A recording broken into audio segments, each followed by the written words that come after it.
Welcome to Discovery TV Show English.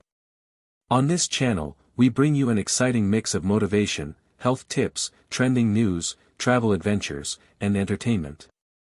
Whether you're looking for an inspirational boost to fuel your day, the latest health hacks to improve your well-being, or updates on what's happening around the world, we've got you covered. Plus, we explore amazing destinations and dive into the world of entertainment to keep you informed and inspired. Subscribe now to stay motivated, stay healthy, and stay in the know with Discovery TV Show English. Let's start our today topic. Who discovered America? Christopher Columbus. He's famous for discovering the New World, but did Columbus actually set foot in North America? Explorer Christopher Columbus, 1451 to 1506, is known for his 1492 discovery of the New World of the Americas on board his ship Santa Maria. In actual fact, Columbus did not discover North America.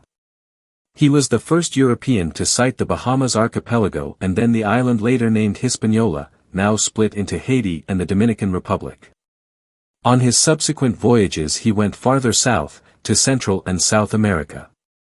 He never got close to what is now called the United States. Where was Christopher Columbus born? Columbus was born in the Italian seaport of Genoa in 1451, to a family of wool weavers. He went to sea from an early age, and was an experienced sailor by his 20s. In 1476 Columbus moved to Lisbon, Portugal, and for many years attempted to gain support for a journey he was planning to find new trade routes to the Far East.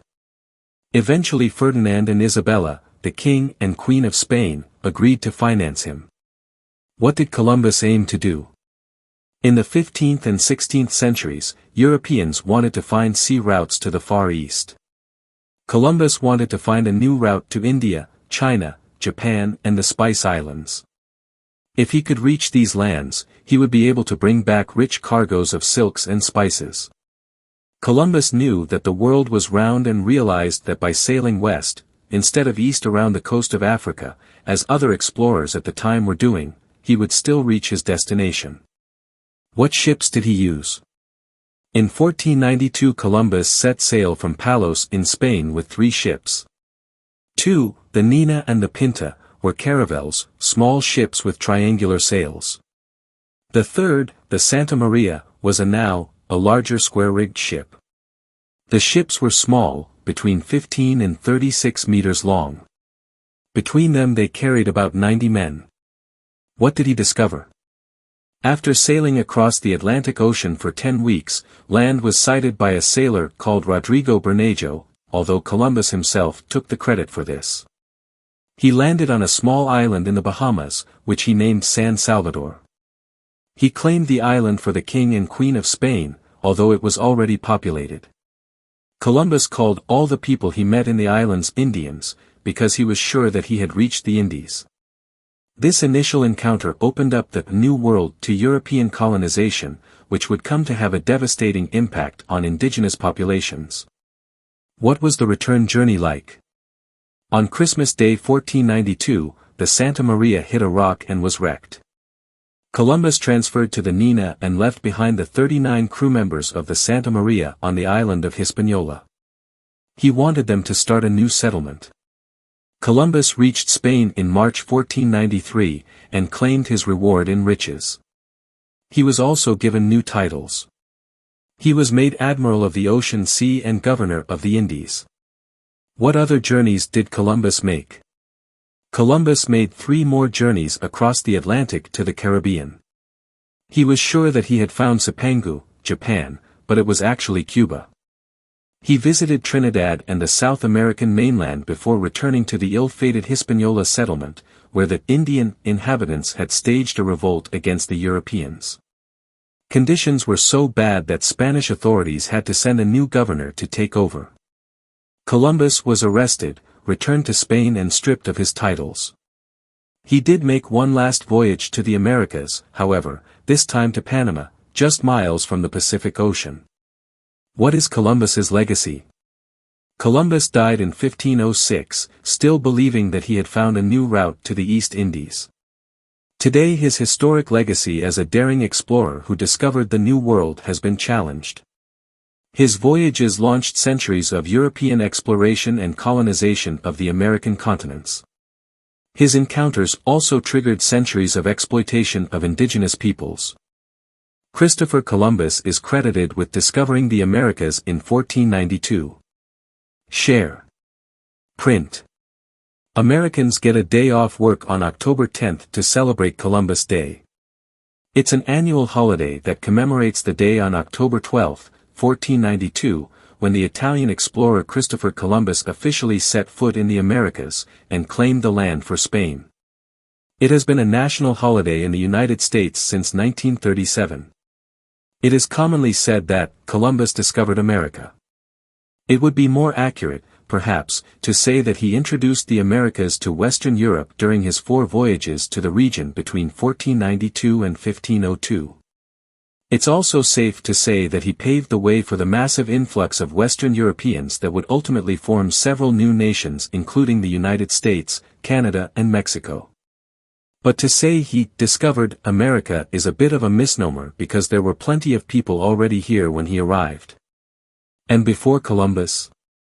So who were the people who really deserve to be called the first Americans? VOA asked Michael Bawaya, the editor of the magazine American Archaeology. He told VOA that they came here from Asia probably no later than about 15,000 years ago. They walked across the Bering Land Bridge that back in the day connected what is now the U.S. state of Alaska and Siberia. 15,000 years ago, ocean levels were much lower and the land between the continents was hundreds of kilometers wide. The area would have looked much like the land on Alaska's Seward Peninsula does today, treeless, arid tundra. But despite its relative inhospitality, life abounded there. According to the U.S. National Park Service, the land bridge played a vital role in the spread of plant and animal life between the continents. Many species of animals, the woolly mammoth, mastodon, scimitar cat, Arctic camel, brown bear, moose, muskox, and horse, to name a few, moved from one continent to the other across the Bering Land Bridge. Birds, fish, and marine mammals established migration patterns that continue to this day. And archaeologists say that humans followed, in a never-ending hunt for food, water and shelter. Once here, humans dispersed all across North and eventually Central and South America. Up until the 1970s, these first Americans had a name, the Clovis peoples.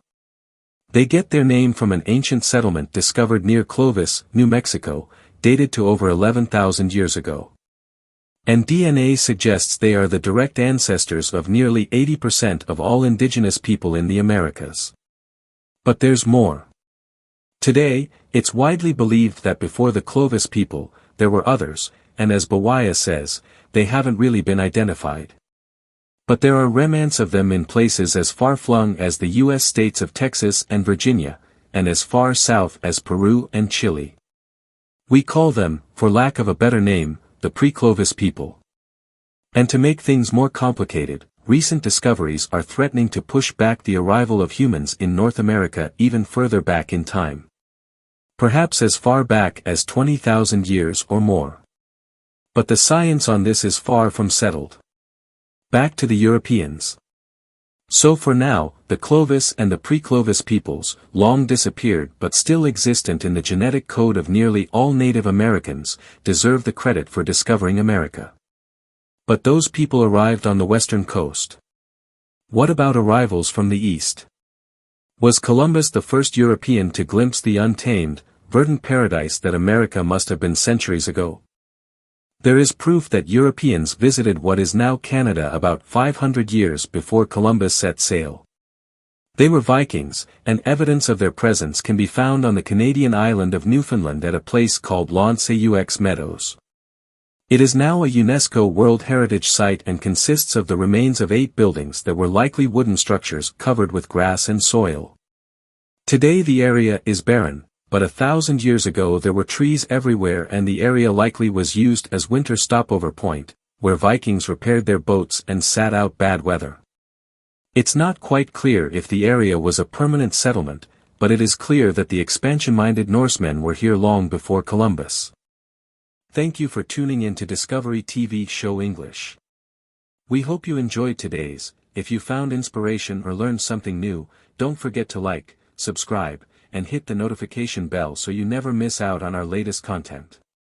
Stay motivated, stay informed, and continue exploring the world with us.